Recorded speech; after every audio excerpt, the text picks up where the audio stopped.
Bonjour à vous, chers êtres en éveil des consciences. Bonjour à vous, chers thérapeutes et praticiens de l'énergétique. La dernière incarnation.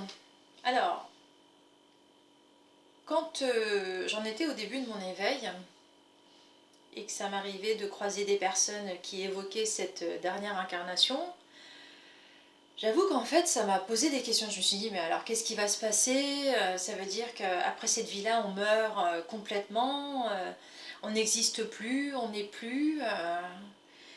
Et effectivement, ça a été à un moment donné, il a fallu dépasser cette, cette interprétation de cette fameuse dernière incarnation, puisque certains d'entre nous sommes touchés, certains d'entre nous être éveillés, par cette dernière incarnation.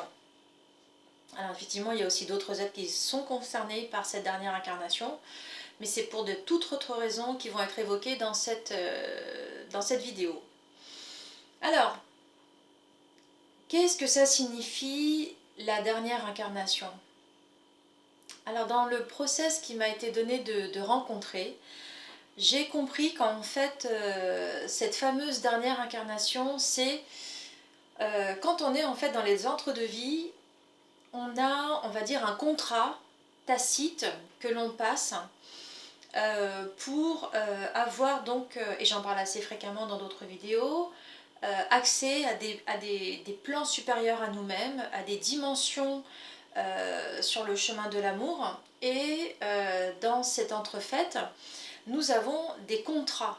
Nous passons des contrats dans l'entre-deux-vie, des contrats divins, des contrats scellés par notre âme pas dans le sens qui porte les mémoires traumatiques, mais plutôt dans le sens de l'âme, en termes d'étincelle divine, pour reprendre les termes de Christ qui parle de nous. Et donc, dans cette vision de notre étincelle divine, qui est également, on va dire, ce qu'on peut appeler aussi le moi supérieur, l'être supérieur, mais c'est pas forcément tout ça non plus, c'est un des points en tout cas. Il y a donc ce contrat qui se passe. Et donc à ce moment-là, il va y avoir, on va dire, la mise en place de tout un process pour que chacun de nous puisse accéder à cette dernière incarnation, et donc tout va être mis en œuvre pour qu'on puisse la réussir.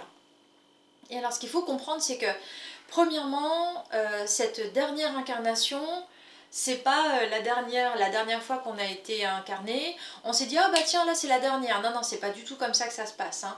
C'est vraiment quelque chose qui se passe sur des milliers de vies, c'est quelque chose qui se passe parce qu'en fait le temps n'existe pas, le temps linéaire en tout cas n'existe pas.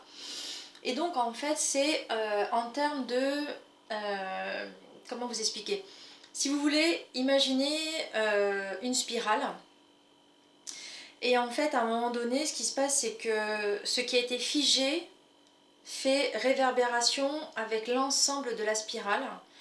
Et en fait, la dernière incarnation, c'est dire, ben là, en fait, on va stopper le process qui fait que là, en fait, en termes de reconnexion à l'étincelle divine raccordée au divin, il n'y aura plus d'accès.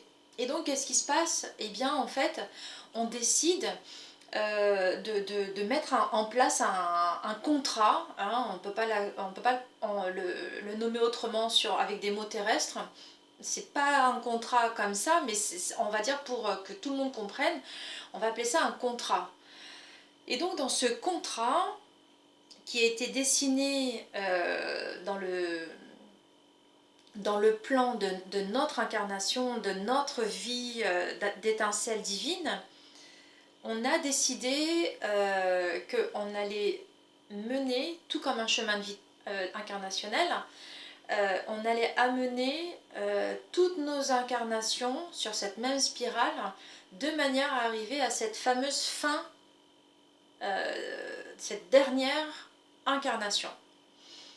Et donc là, tous les exercices, toutes nos expérimentations vont nous amener à avoir au fur et à mesure des leçons, des apprentissages qui vont nous conduire à comprendre l'intérêt de tous les exercices vécus dans cette fameuse dernière incarnation.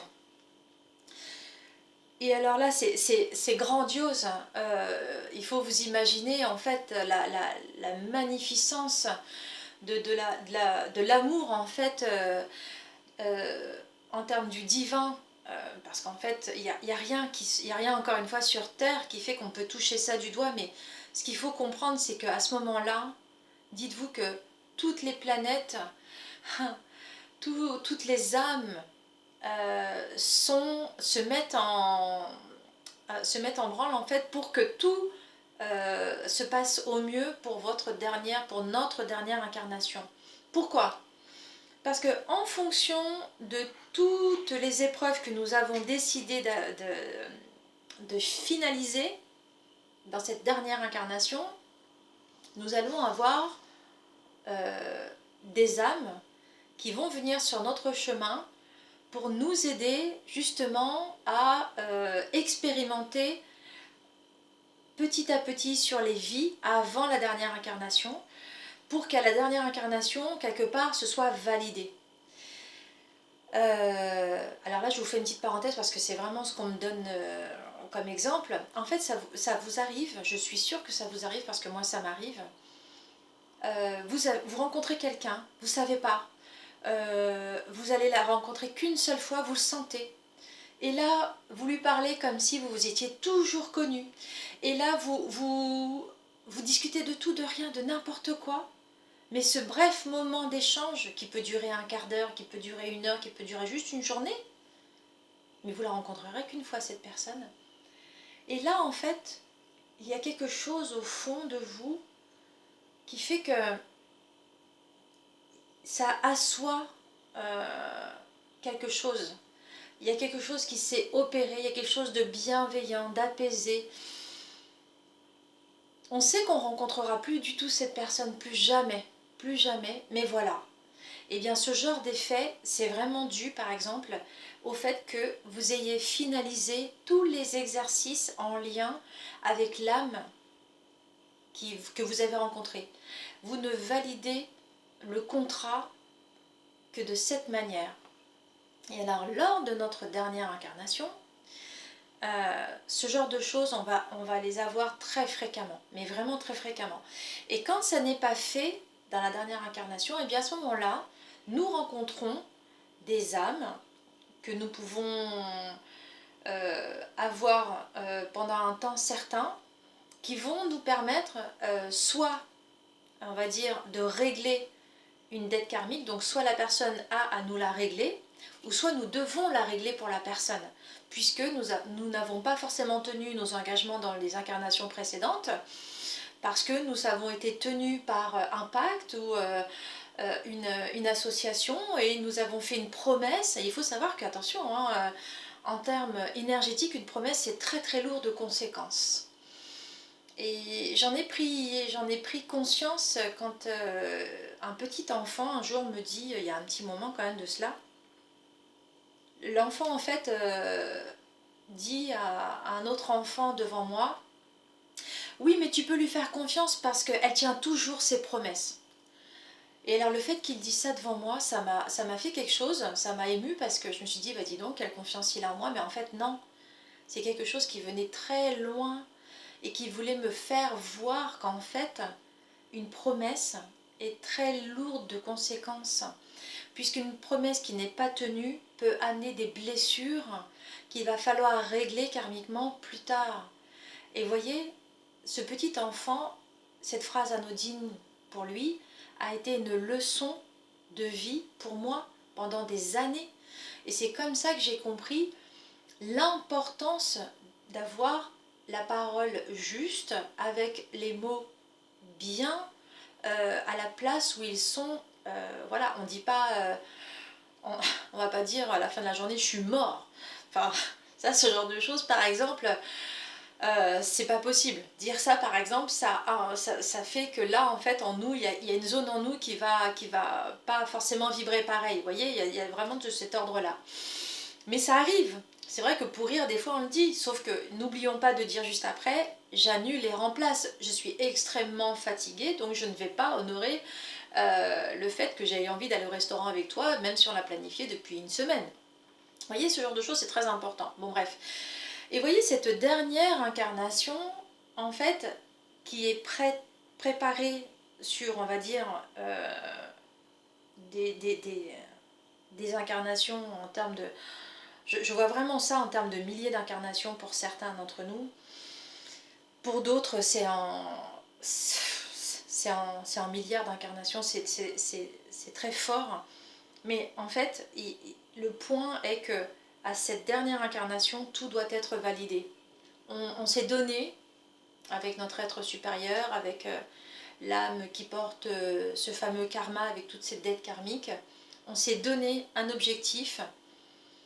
Et alors, ce qu'il faut comprendre aussi, et c'est pour ça qu'on a un ange gardien qui veille à l'intégrité de notre âme sur tout notre chemin, parce que il y a cet ange-là qui reste à nos côtés avec notre âme, qui veille à notre intégrité, pour pas justement qu'on passe l'arme à gauche, parce que ce qu'il faut comprendre, c'est que des fois l'âme est gourmande.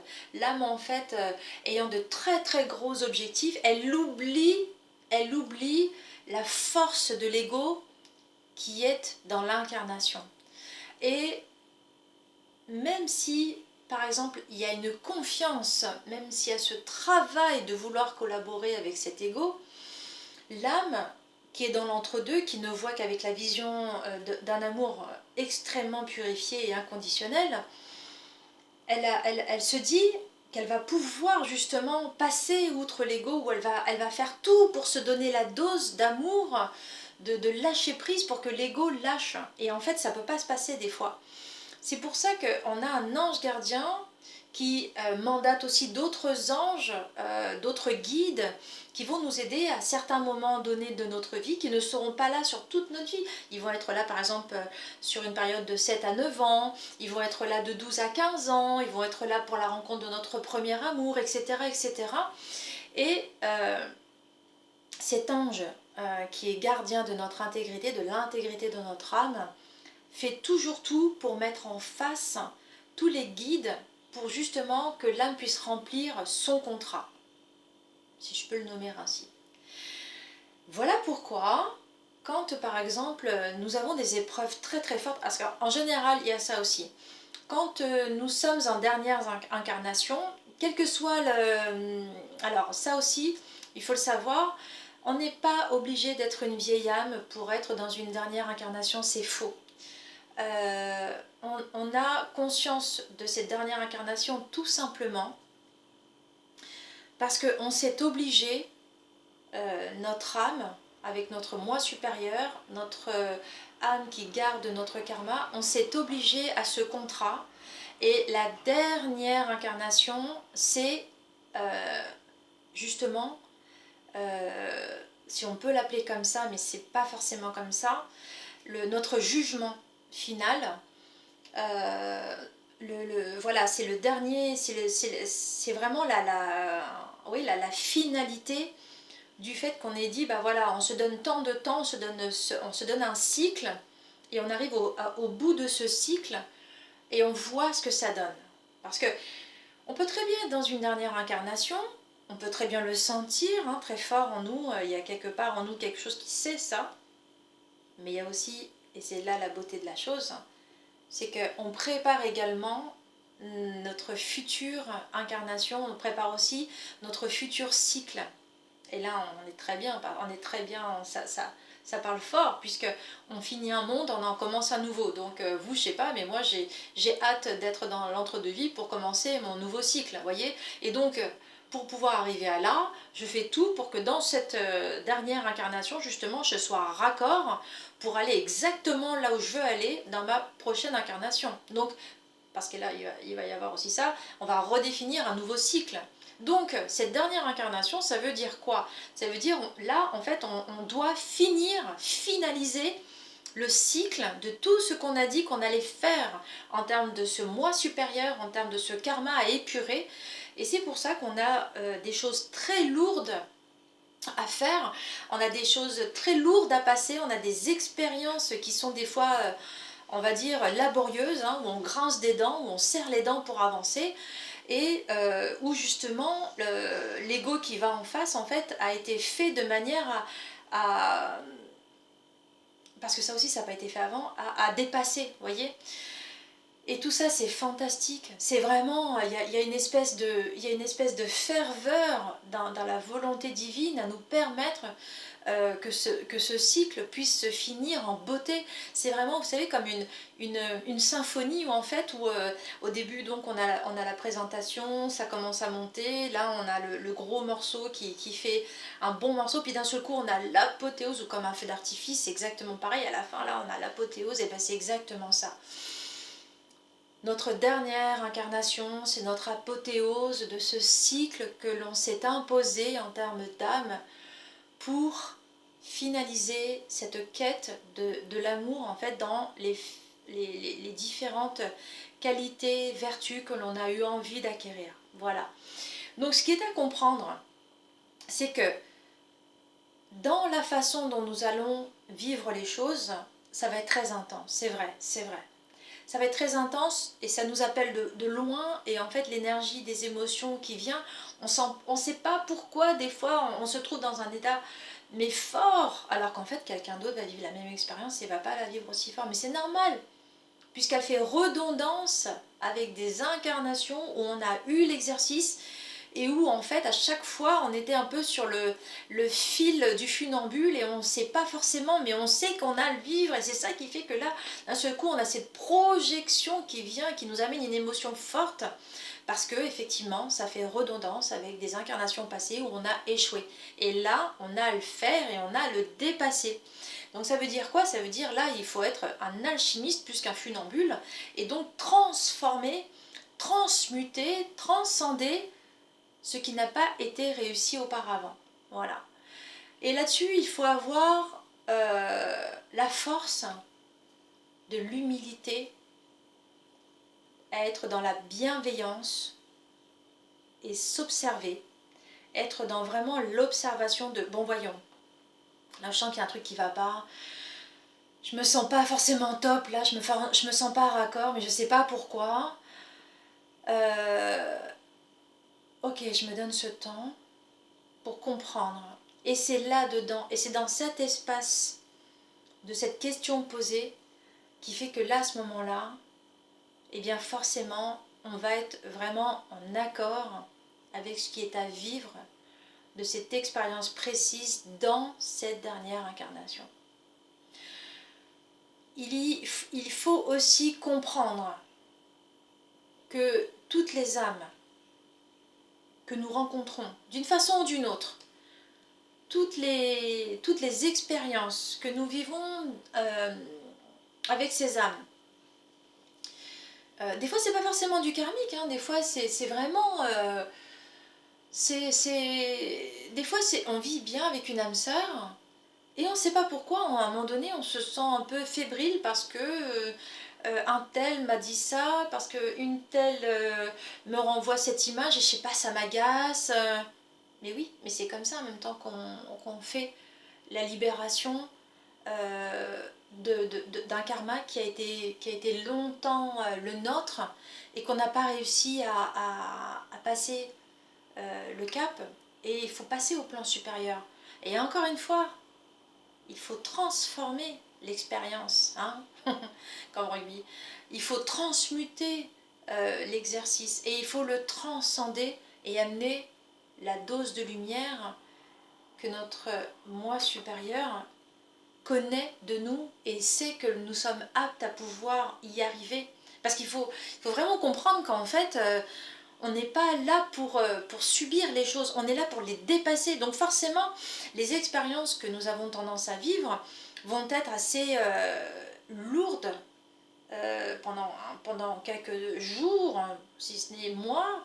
On va être là, on va sentir le truc quoi, qui est là, mais c'est normal, puisqu'on est amené à la transcender, à la transmuter, et donc forcément à la transformer. En prendre conscience, c'est déjà le début du travail. Hein. Prendre conscience justement de cette force que nous avons en nous pour pouvoir vivre toutes ces expériences de vie liées justement à cette dernière incarnation, c'est vraiment se donner la chance, cet espace de liberté où justement chacune des rencontres, chacune des expériences que nous allons vivre va libérer notre âme. Hein. Encore une fois, il ne faut pas s'identifier à notre ego. L'ego vit des choses pour que l'âme puisse puisse transcender justement. Hein. L'immanence va faire en sorte que voilà, la lumière intérieure va transcender l'expérience de vie qui est là. Et c'est l'expérience qui doit être transcendée, pas la lumière qui va l'accompagner. Au contraire, c'est l'inverse. C'est la lumière qui doit être acquise suite justement à cet exercice. Et en général, et c'est comme ça qu'on se rend compte que l'exercice a été pleinement fait, c'est quand à un moment donné, on arrive, alors attention, avec un discernement certain, hein, à cet espace d'apaisement qui fait qu'à un moment donné, il n'y a plus rien qui vibre, il n'y a plus rien qui sonne, qui crise, et pas de l'ego, mais vraiment de l'intérieur, qui fait que là, même dans la colonne vertébrale, on sent cet apaisement. Et là, on sait qu'on a validé justement l'expérience qu'on avait à dépasser dans cette dernière incarnation. Il faut comprendre que la dernière incarnation, ça n'est pas, on va dire, ça n'est pas des vacances au Club Med, c'est l'inverse. On est avec un sabre d'abattis, on est en pleine brousse et on est en train de se frayer notre chemin vers notre âme. C'est ça notre dernière incarnation. Le repos, il est pour après, il est pour dans l'entre-deux-vie. Et là, pareil, encore une fois, même si on veut mettre fin au contrat, notre ange gardien est là pour veiller à l'intégrité justement de ce chemin de vie choisi par notre âme.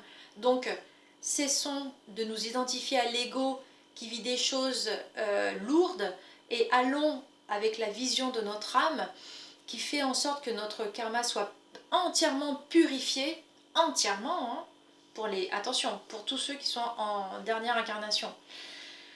Là, ça ne s'adresse que aux âmes, pour qui cela vibre de toute façon, mais qui ont cette dernière incarnation comme focus dans leur vie.